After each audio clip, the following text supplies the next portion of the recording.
the truth about Tesla service. Does it really cost that much?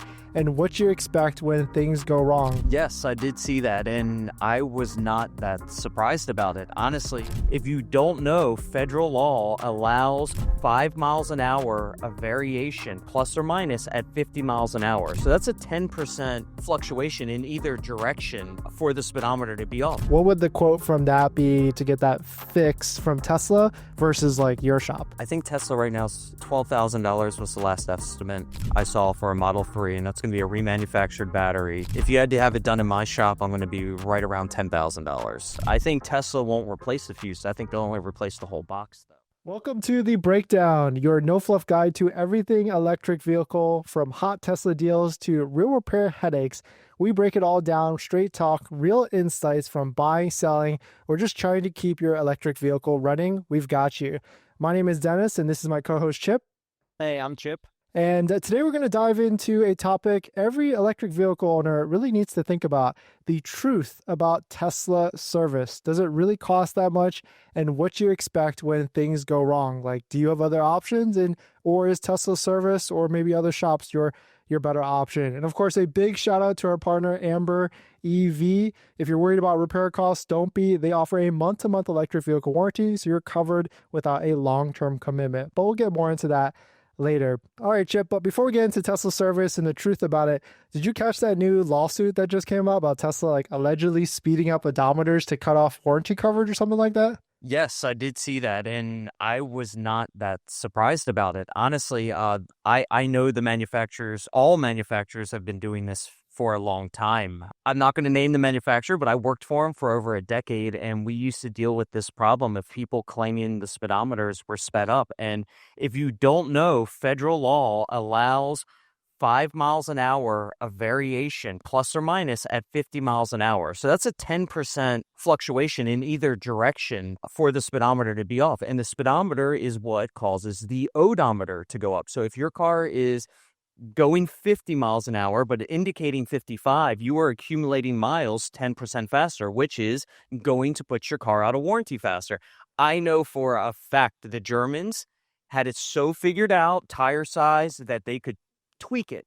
And their number was 7%, that they would tweak theirs up, and they knew that they could expire the warranty 7% faster. We had some engineers who would purchase, well, actually they leased their cars, and they swore up and down the lease was expiring, the mileage, they were going through the mileage.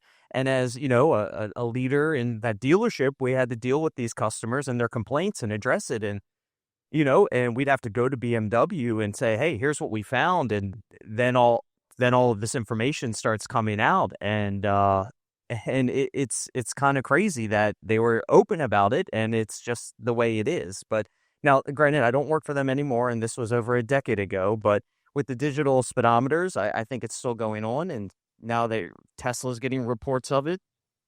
There you go. Geez, so you actually think like there probably could be some validity? It sounds like this is like an industry-wide thing. Like, it's not just Tesla. Of course, because the Tesla person they're suing Tesla, it's going to get blown out of proportion. Whereas like if BMW gets sued, it's maybe like thrown under the rug. No one cares about it. But now that it's Tesla, it might be come to find out that this is all manufacturers that really do this. Where are the class action lawsuit lawyers? They could gobble this up. It's out there. It's so obvious, too. It's kind of like Dieselgate, like once they found out, it was so blatant that look, this could be a big thing. We could be breaking something huge here, Dennis, which is just obvious to some people, but not so much to others. That's crazy. And so I wonder, that must have effects with, of course, warranty, lease numbers. Other insurance type of claims, like it just trickles down. But I think when knowing with Tesla, because they like to push it, of course, with of course, the design, like with the headlights, the taillights, the new taillight that just came on, the new Model Y, like they basically figured out like what's the minimum or the least they could get away with, and then they push it to with all the different designs out there. So I imagine they're doing something similar to this mileage type of thing. Like they probably figured out the threshold, like you mentioned with the federal thing, and then just pushing it all the way to whatever the maximum that they can be at. Yeah, I guess if you had to pick on what to indicate, and you'd want to indicate the car to go a little bit faster than it's actually going, that will make people drive slower, which in turn could be a safety benefit. So they could hide behind that aspect, and Right. like the car is indicating, so they're not responsible for any speeding tickets. And, that's how I originally found out about this. It was really from the speeding ticket side of thing, where people were trying to get out of speeding tickets and they wanted to have the car's speedometers calibrated. And we're like, well, you can't calibrate it, but, we'll do some testing to figure out how far off it is. And, it was always that 7% number that this one company came back at. It was, spot That's on. funny. That kind of makes me want to like go take out like a couple of the Tesla vehicles and get like a speed gun to like really see how fast they are actually going, like versus Or just, accuracy. I use Waze. I Oh, just that's put true. Yeah. Waze is like GPS speed, and you'll see, a couple miles of difference. At 80 miles an hour, it's not 8 miles an hour, but Right. it'll be four or five, and that's right there in that threshold. So, yeah, Yeah. not surprised on the article. Not surprised at all from this chair. I know it's alarming news to a lot of people, but like I said, and you said every manufacturer, I believe, is doing it. That's crazy. So I guess we'll be staying along and following along that to see what happens with that in the Sure. future with everything. So now we'll get into the real cost of like Tesla service and the truth. I think one of the episodes before you were actually telling me that Tesla service can be a cheaper alternative sometimes because of their labor rates and everything. And so I felt like it would be a good episode to kind of dive more into that, like in terms of like what is like the usual main repairs that people have to go through and like what are the costs on that. But before we get into that, I do want to ask you, like, what was like the worst condition Tesla or even electric vehicle trade-in or that you've come across in your experience so far, selling these and everything? It's somewhere between the Hertz cars that we bought. We had a 2022 Hertz car with like 60,000 miles on it, and it was just worn out. Driver's seat, steering wheel, all the trim and like the pedal boxes, four tires, four wheels, all three pieces of glass, suspension. I mean, it was worn out for being only 2 years old, and that was just wear and tear. But mechanically, it's probably the car I have at the shop right now. It's a 2014 Model S 85. It was left in the field for 3 years. It's got 180,000 miles on it, and it stayed 3 years off the charger, off the battery, so the 12-volt went dead. And it's got a BMS failure in the battery, and so we had to drag this car out of the field, get it to the shop, get the battery out of it, and we just dropped the battery out, and we found that it has a reman battery in it, so it's actually in decent shape underneath, but the whole car is rotted out. It's going to be a project, but the guy got it for virtually nothing, so he's like, even if I got to spend $5,000-$10,000 at my shop, he thinks he's still got something, Yeah. so Wait, what's the he story on that? Like, why was it in a field for 3 years, or how'd the person come across it? It came from Memphis. Okay. I guess, someone just abandoned it. Maybe someone passed away and it was I just see. left or went to jail or, I don't know exactly the situation, but it was sitting for a long, long time. And this guy acquired it as in like a barter, like Oh, he okay. created something for it, but it's got title. He's got it in his app, like we still see it in the app and we can, well, not anymore because we took the battery out, but it was still responsive and everything.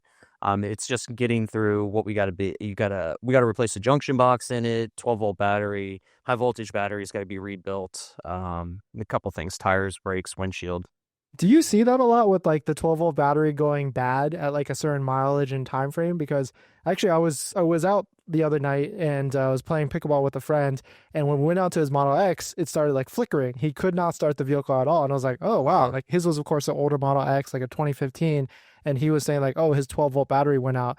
And he couldn't even turn it on to do anything. He had to call like service. But I was like, oh, that made me wonder. Like at a certain point, I bet that battery goes bad, just like how a normal vehicle goes bad and you have to swap it out. What's like the time frame of that? Like what the costs you see with that? In our business, we say every 4 years to Okay. replace the 12-volt battery in an electric car because it is such an integral part. Like if it goes bad, you're stuck. A little bit more than a gas car because you can't really jumpstart an electric car. Um, Cost wise, if you buy, this goes into why I think Tesla service is affordable. You can buy a Tesla battery for a Model S from Tesla for under $150, and I think the Model 3 and Model Y, we just bought one. It was $82 or something like that. I mean, that's half the cost of a car battery at AutoZone or Advanced Auto Parts for even the smallest gas car. I think it's well known Tesla operates their service department at a zero profit, or at least that's my understanding, the way they sell their parts and the way all the labor is set up. But doing these kind of inexpensive maintenance repairs, the battery replacement, they can do it inexpensively. We buy the parts inexpensively, but you're talking $200, Yep. labor, which is very, very affordable, in my opinion. Yeah. Do you think that's just part of their strategy? Just be a low cost, like just get people into the door? Because I want to say like Tesla service probably has to do. Now I'm curious. That makes me wonder like what's the percentage of warranty work that goes through Tesla service and like customer pay, like the tires, the batteries, and what that is between the two. And I guess like because they do so much warranty work and Tesla maybe foots the bill with a lot of the different things. Maybe they're not focused on trying to make profit on the service side. Yeah, maybe it drives it back. I don't know. I'd be curious to see those numbers too, customer pay versus warranty. I'm assuming it's going to be a lot more warranty work because most of the fleet is still under factory warranty for those major repairs. But I think lack of alternative shops out there for the majority of the Tesla owners, it drives a ton of the business back to them. And I think you're right. They're going to capture all of it at a lower margin because no one can really compete with it except shops like myself and the few other guys that are out there. Yeah, no, that definitely makes sense. So in terms of like an ownership history of like when someone buys, I guess let's say they buy a brand new Model 3 and they're going to keep it for 10 years. What's like the planned maintenance throughout the full 10 years or most importantly, how much do you think someone's going to actually pay in maintenance at like a Tesla service center or even at your shop? Well, that's a good question. I guess if you bought it from new and you're going to own it 10 years, you drive the average 12,000 miles per year, let's just say. So you're going to drive 120,000 miles per year. If we ignore tires, I think the cost would be less. Man, you got to take inflation into account too. I think it'd be less than $2,500. Because the 10-year mark or the 100,000 mile mark is going to be the coolant flushes and your gearbox oil flushes that we recommend. And depending if you got a dual motor or if it's a Model S that holds more fluid, I think the cost would vary. But, cabin air filters every few years, you may run into some sort of control arm, suspension piece at that 100,000 mile mark. That's where we're seeing a lot of those parts come up. So, but not much, not very much. You don't have an emission system. You don't have the gas system. You don't have all of those other fluid and systems to go wrong with the car that so often fail outside of warranty. That causes a lot of the pain that people see. Yeah.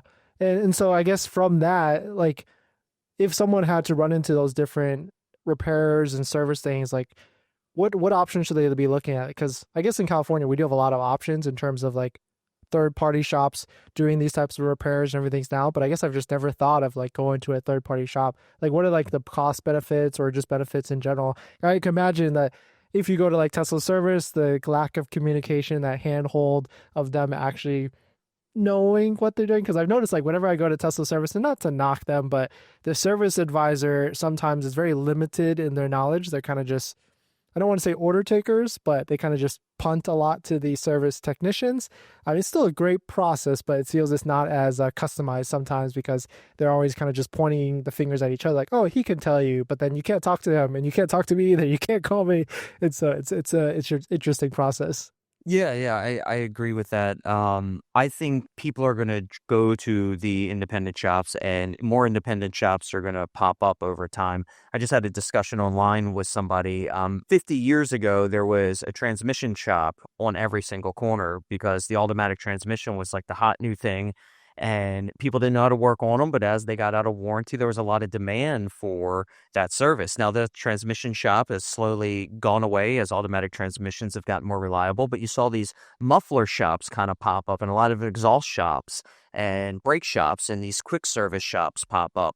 And that's really evolved into like Firestone and Goodyear and NTB. So these alternative places to have your car worked on outside of the dealership for the fast stuff, brakes, oil changes, fluid flushes, are starting to become more popular. And now we're starting to see this whole new level of shop that is tailored towards EV service, the quick service, the 12-volt batteries, the fluid flushes, the suspension stuff. Like myself, that we'll get into the battery replacements, but I see this new evolution coming of these quick service shops so people can pop in and out, not wait 2 weeks for an appointment with Tesla, not deal with exactly what you're talking about. There's going to be a lot of these drive-through almost, express EV locations, and they're just going to be cabin air filter, basic fluid flushes. and quick diagnostics. And then, you can pull aside and schedule a regular appointment for the more complex stuff. But I think the more complex stuff is going to come in the form of air conditioning repairs, coolant pumps, and those type of things, steering and suspension. And really, those type of things can be done anywhere. You don't need any specialized tools. The onboard system is very robust if you know how to use it.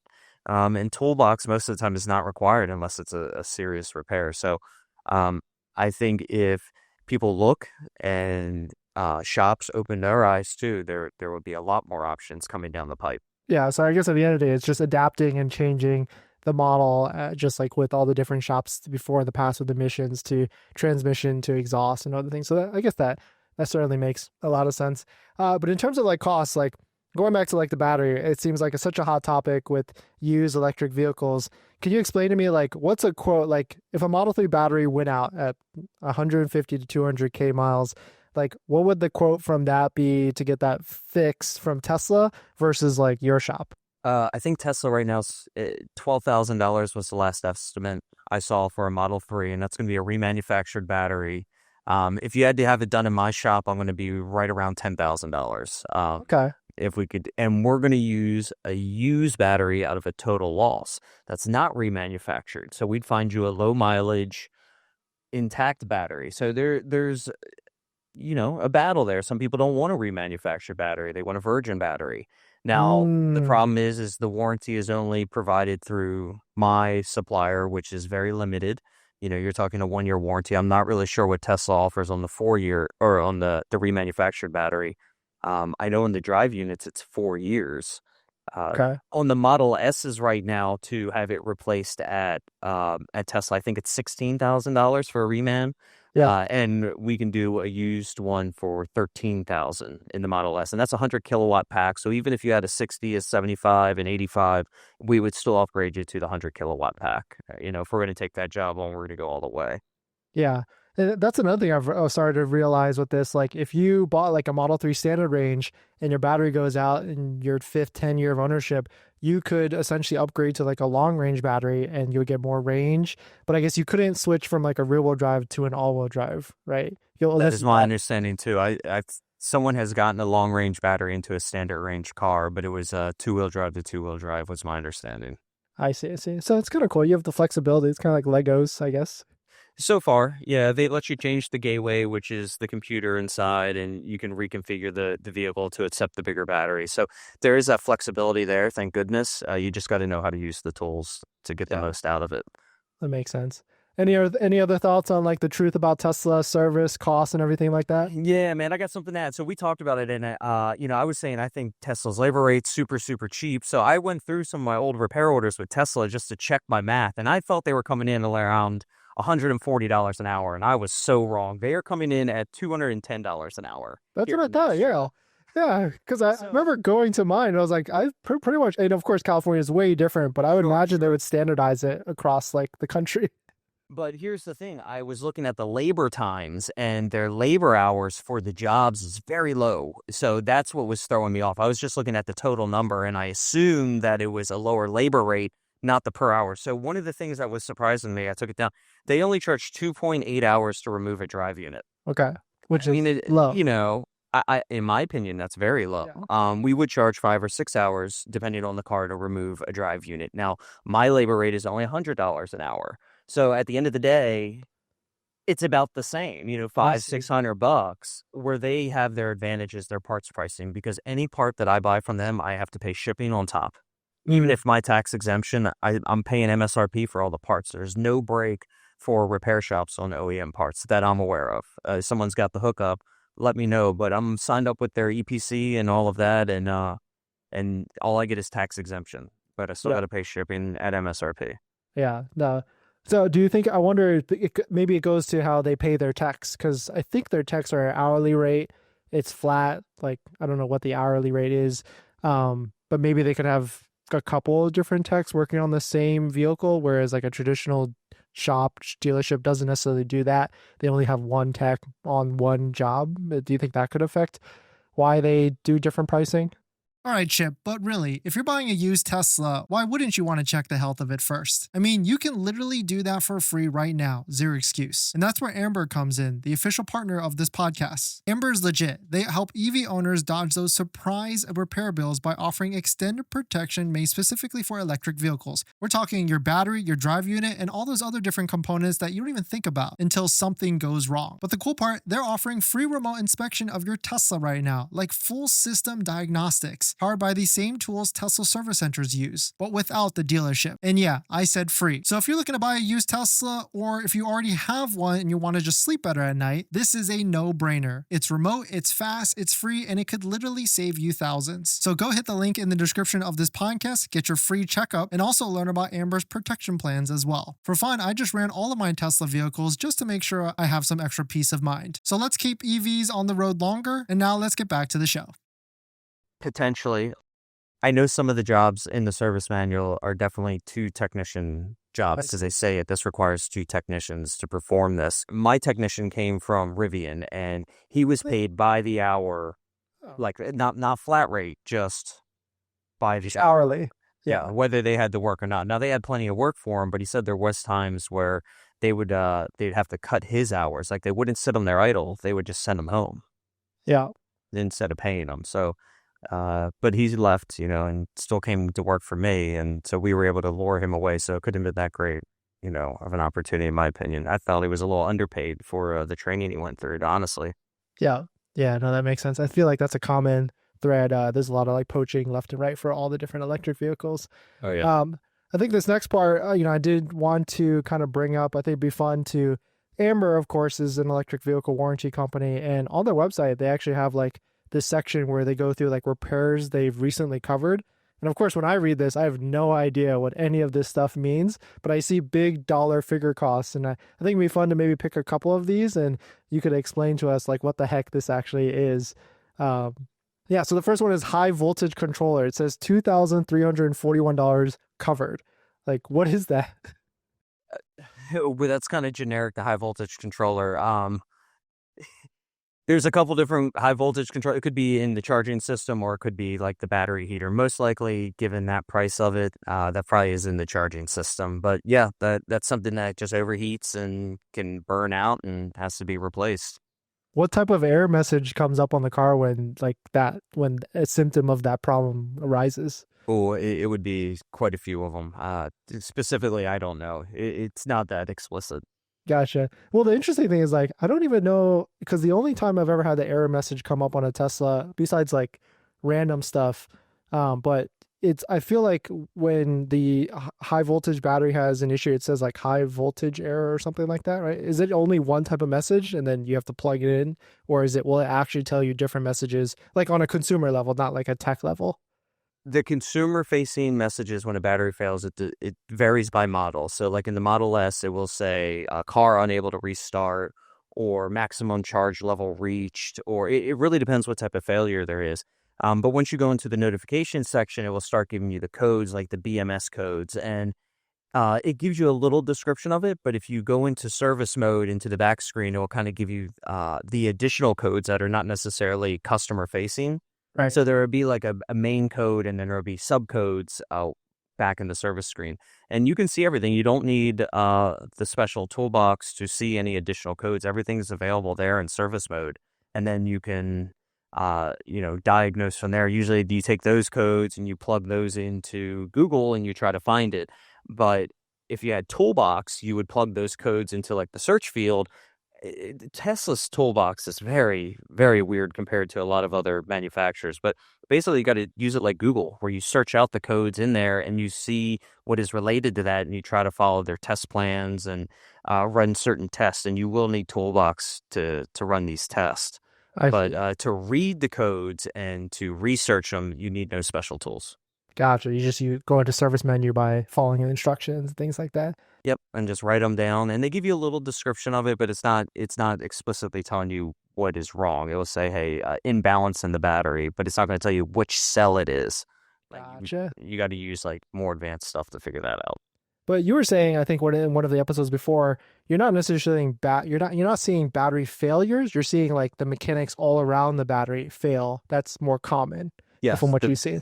in the Model S's right now, the BMS, which is the little electronic, the green board on the end of the cells. So we call the cells like the battery itself. I mean, obviously it's the whole system put together, but the BMS is the battery management system, which is just a little brain of it that has the sensing wires that go to the actual cell groups, and it monitors voltage. It also controls balancing, and it also controls communication back to the car. And these boards, because they have the high voltage running through them, the capacitors can overheat and pop on it, or they'll get moisture in the pack and it won't ventilate properly, and it kind of pops that way. So once these little I see. capacitors on this little board go, the car can't communicate with the battery properly, and then you get I think it's the F107 error, which is basically a sensing wire or a bad BMS wire.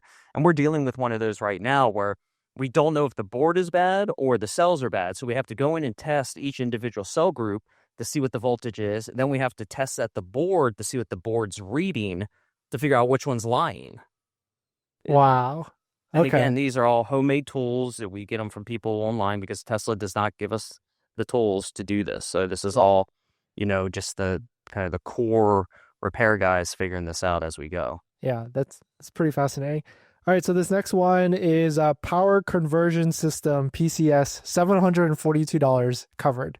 So that's like the inverter. So that's like taking the high voltage. It's funny they call it all this stuff. That's like taking the high voltage and being able to run the 12-volt system in the car. So charging your 12-volt battery, powering the radio, powering the USB ports, and all the on-board computers that run off the 12-volt system.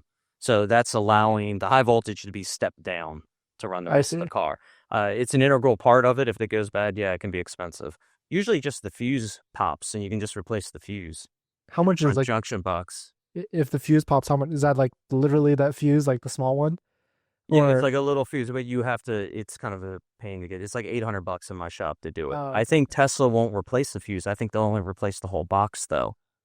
So this is where I have to look up that repair. But a front junction box replacement, I think, is like $1,800 through Tesla. I think they'll only do the whole thing.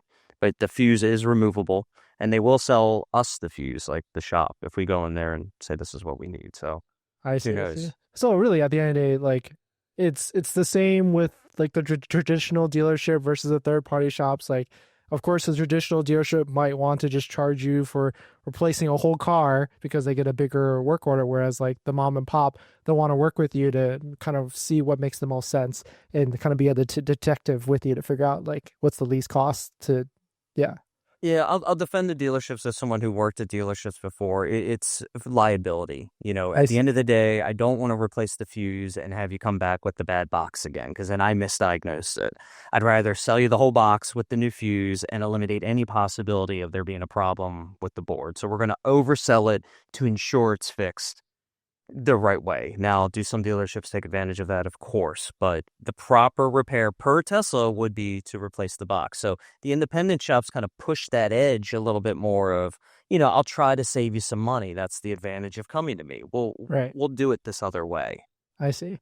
Makes sense. Okay, so this last one, air condition compressor, $1,100. Yep, AC compressor. That's cheap in my mind for $1,100. I mean, you'll get an AC compressor replaced on any other luxury car, thousands. BMW, I think the compressor alone is probably $2,000. Yeah. Forget labor and all of that. So that's not that bad of a deal in my opinion. But hey, warranty covered it. That's great. Yeah. So I guess my next question to all this is like, at what point? Because we're talking to people that are either buying a Tesla, they currently own one, or electric vehicle. At what point should people be worried about all these different things? Is it that just like a regular car, like past 80, 100K miles, past that 6 to 8 year time frame, that's when you should really have a warranty, because that's what's going to save your ass essentially at the end of the day? Yeah, I mean, once you get out of warranty, there's obviously risk with having to pay for anything, but these cars are showing great reliability outside of abuse, like not taking care of the car. We haven't seen any consistent failures across the board. I'm sure if you look hard enough in some of the forums and stuff like that, there will be some consistencies there. But overall, extended warranties are great for peace of mind. Don't get me wrong. If you're the type of person that worries about it, absolutely buy a warranty, be protected. You need it. But I don't know if you absolutely need it on a Tesla. There's so many fewer parts than the gas counterpart that we're not seeing that same drive or need of consistent repair where an aftermarket warranty can be as beneficial as to a gas car. Now, I know a lot of the warranty companies don't like to hear that, but they made a dang good car. I mean, the Teslas are really, really good cars. I mean, I can't fight the fact that they're not having a lot of failures to really justify spending all that extra money. But go ahead. It also depends. Like if you're someone that can, can swing. If your Tesla needs a 1,000 to 2,000 hour repair and you've got that to plunk that down, then yeah, maybe take the risk and self warranty yourself. But if you're someone that can't, then these products where you can do month to month or any sort of warranty, it's probably in your best interest to be able to protect your vehicle in case, S hits the fan essentially.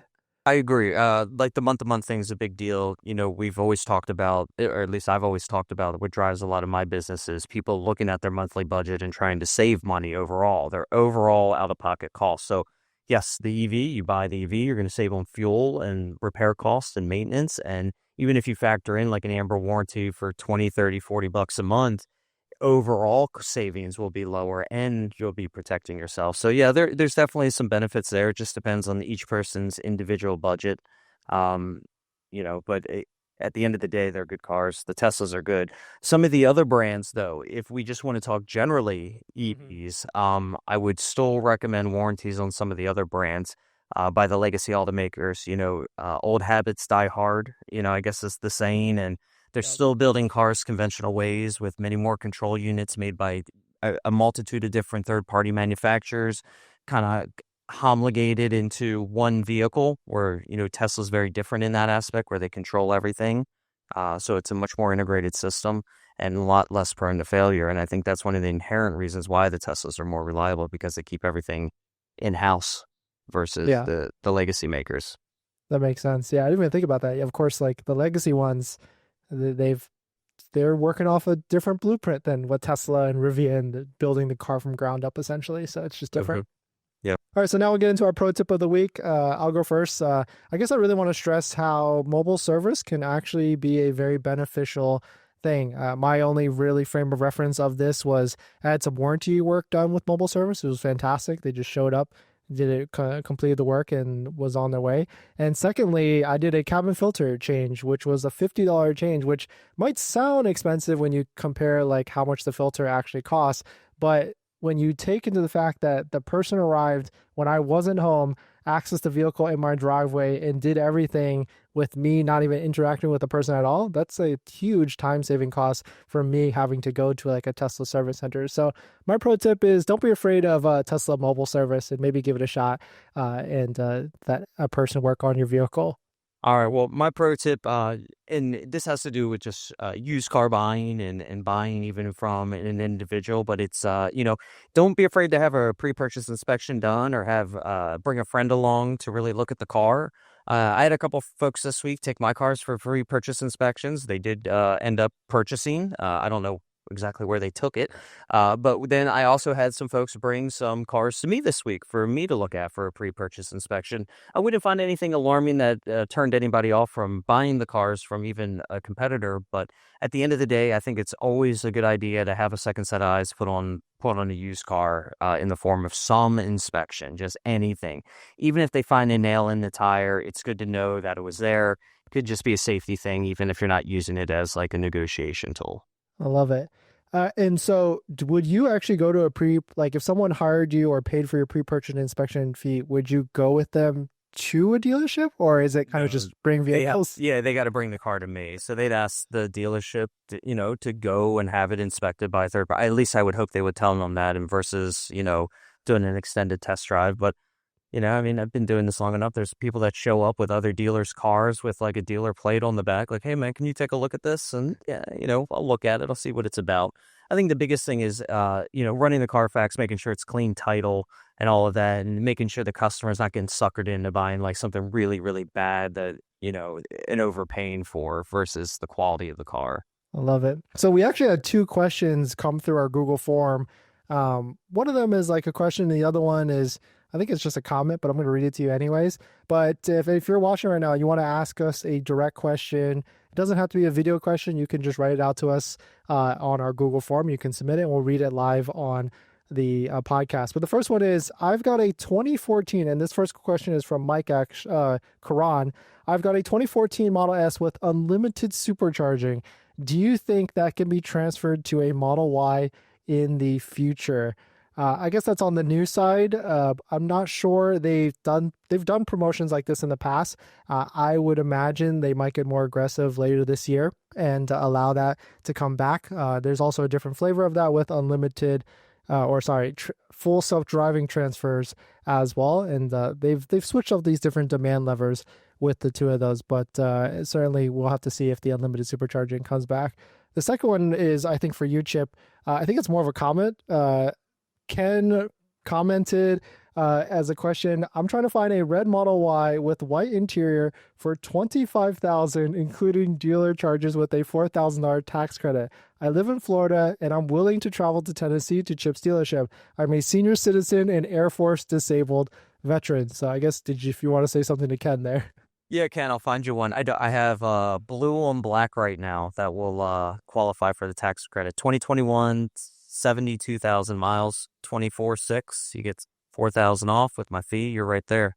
So red on white. I'll make note of it. I'll give you a ring, Ken. I'm looking for them all, but it's going to be like a 2020 or 2021, and it's going to have 70 to 90,000 miles. It's going to be somewhere in there. I have not found them with 50 or 60 yet that cheap.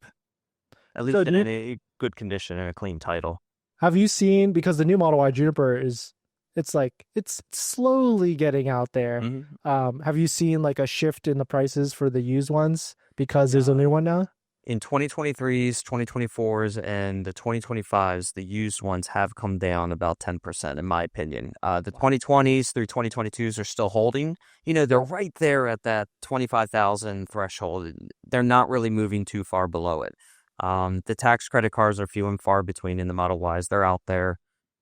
It's just finding the lowest mileage one. Most people seem to be wanting a lower mileage than what is possible. I want one with less than 50,000 miles. I can get you one with 80, Yeah. So it's just having realistic expectations. But yes, Ken, I'll be in touch with you.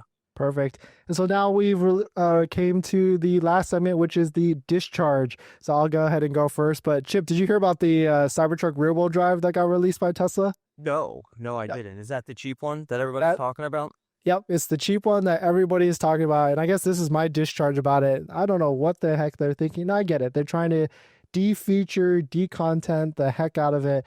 But it's $10,000 less, but they removed air suspension, the ventilated seats, they removed the powered tonneau cover, the outlets in the rear, and of course it's rear-wheel drive, but it does have a longer range of 350 miles. But I certainly get maybe the one reason why they're doing it is because they're trying to make it only $10,000 less so more people will gravitate to the all-wheel drive.